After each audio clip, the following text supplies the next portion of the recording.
আসসালামু আলাইকুম, আমি সম্রাট। সবাইকে 6 to 12 একাডেমিতে স্বাগত।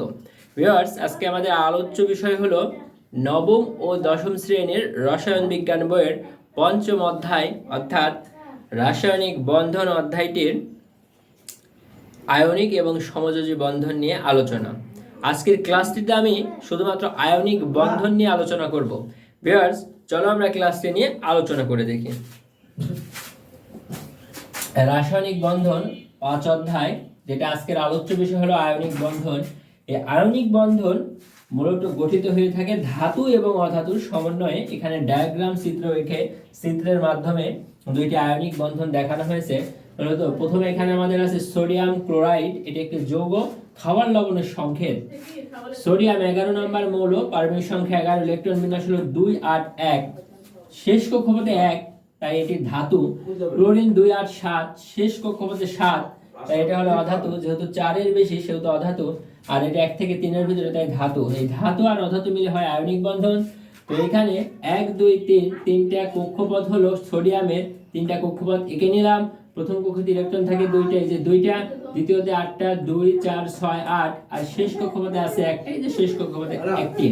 আর ক্লোরিন এখানে ইলেকট্রন কক্ষপথের সংখ্যা আছে 3টি। প্রথম কক্ষপথে 2টি, দ্বিতীয়তে 8টি, চতুর্থতে হলো তৃতীয়তে হলো 7টি। প্রথম কক্ষপথে এই যে 2টি, দ্বিতীয়তে 2, 4, 6, 8, আর তৃতীয়তে হলো 2, 4, 6 আর একটা 7, 7টি ইলেকট্রন।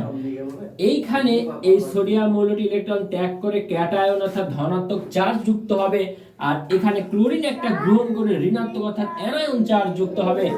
এখানে একটি ইলেকট্রন ত্যাগ করার সাথে সাথে এই কক্ষপথটিও আমাদের চলে যাবে, অর্থাৎ কক্ষপথে থাকবে না, যেহেতু এই কক্ষপথে কোনো ইলেকট্রন থাকলো না।